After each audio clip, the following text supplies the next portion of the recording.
And so as we began to come back together in the mid and later 80s, Peter was in Boston, Dan, Dave Riker, John Russa, that were working with Peter, became part of our discussions. George was back from Africa. Steve Colatrello was around. So we had a number of new people coming into it. And we produced a new series of work. Perhaps the most well-known is our critique of the new enclosures. And here, I think, is to, the key insight I think that we have is very simple. Capitalism is always enclosing. The working class is always trying to create some form of commons, even within a capitalist space, if not escaping capitalism. Those that have a commons are frequently defending it, although that's a complex story. Those who don't have it are creating it. And capitalism is always trying to enclose the working class spaces and take whatever we have for commons energy, whether it's mutual caring for children and healthcare and food to any kinds of material production, make it part of its accumulation process. But we saw these struggles as critically important part of the struggles against the capitalist system. And we began to explore this in the 80s and into the 90s, late 80s into the 90s. And then the Zapatista rebellion was launched in January 1 of 2004.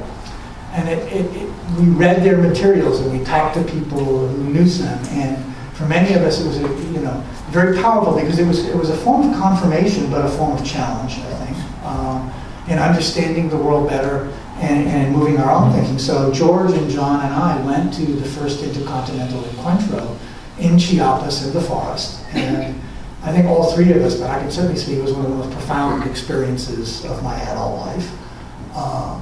First and foremost, the incredible generosity of the people in the forests, in the forests in Chiapas, of the various Mayan peoples, and who were part of the Zapatistas. And the thing was set up to an enormous degree, so they very quietly and subtly were trying to teach us by their own examples. I don't know how well I learned, but I think I was trying to learn, and of leading by obeying, and nothing for us and everything for everyone, and a sense of building the commons out of some of the most materially low income, shall we say, peoples that I've met in my life in the forests. I mean, these are people who lived for centuries literally on the edge of starvation, and still do. And they graciously hosted 3,000 of us from around the world. And we tried to repay and to help a little and to help our own thinking through the production of Auroras of the Zapatistas, which is out on the tables.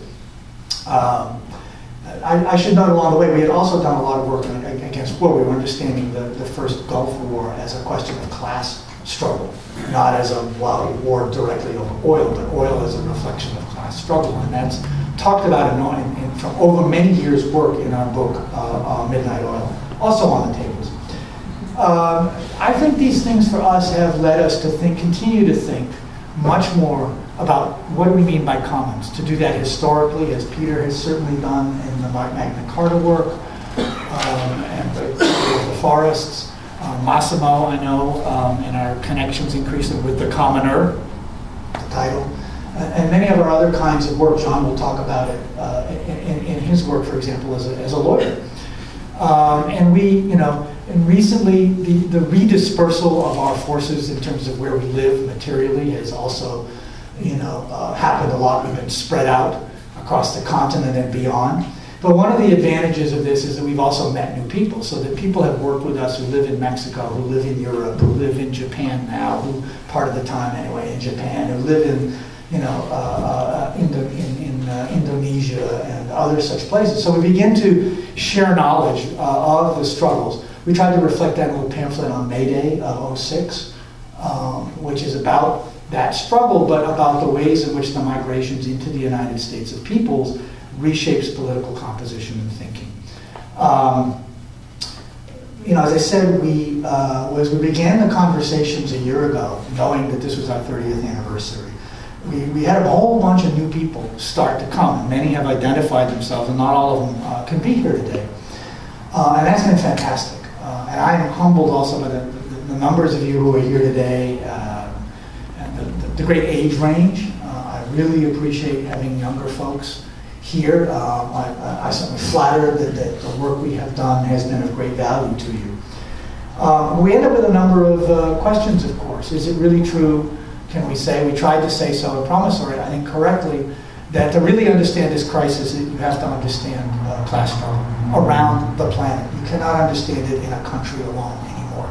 We don't know if that was ever true, but it is absolutely not true now. So when we understand the working class and the many different aspects of the working class around the world, that is how we can understand the crisis and hopefully begin to think better about making our contributions to go beyond crisis into really the end of capitalism. And I hope that today's conversations primarily help us advance our thinking and our commitments to action in that regard. Thank you.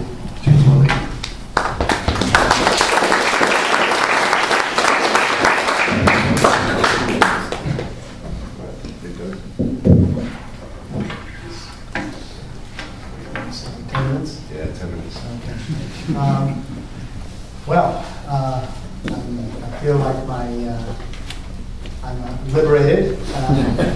Now I speak. And my name is George Caffentzis. Let me just identify myself. It's this moment for me is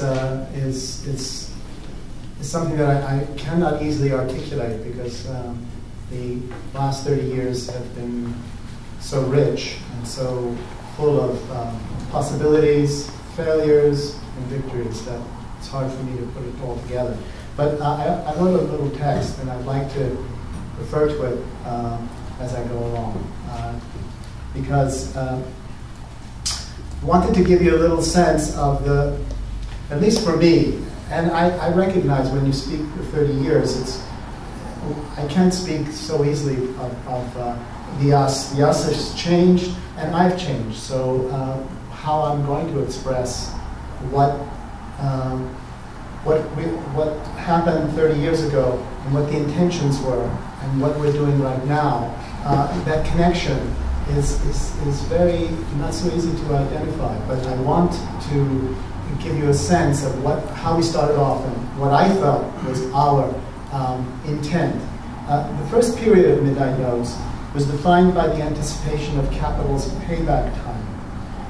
After its long retreat in the 1960s and until the mid-70s. The first issue of Midnight Notes, Strange Victories, was published in the spring of 1979, 30 years ago, shortly after the 3 Mile Island meltdown and the April 7th arrests in Italy at the Institute of Political Science at the University of Padua, and which followed immense repression in Italy, among many other signs of the coming storm of repression.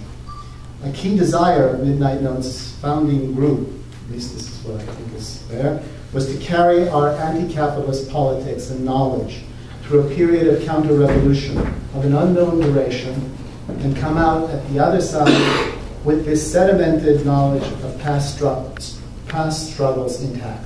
That's what we knew that there was a crushing time ahead, and we wanted to keep those revolutionary possibilities open.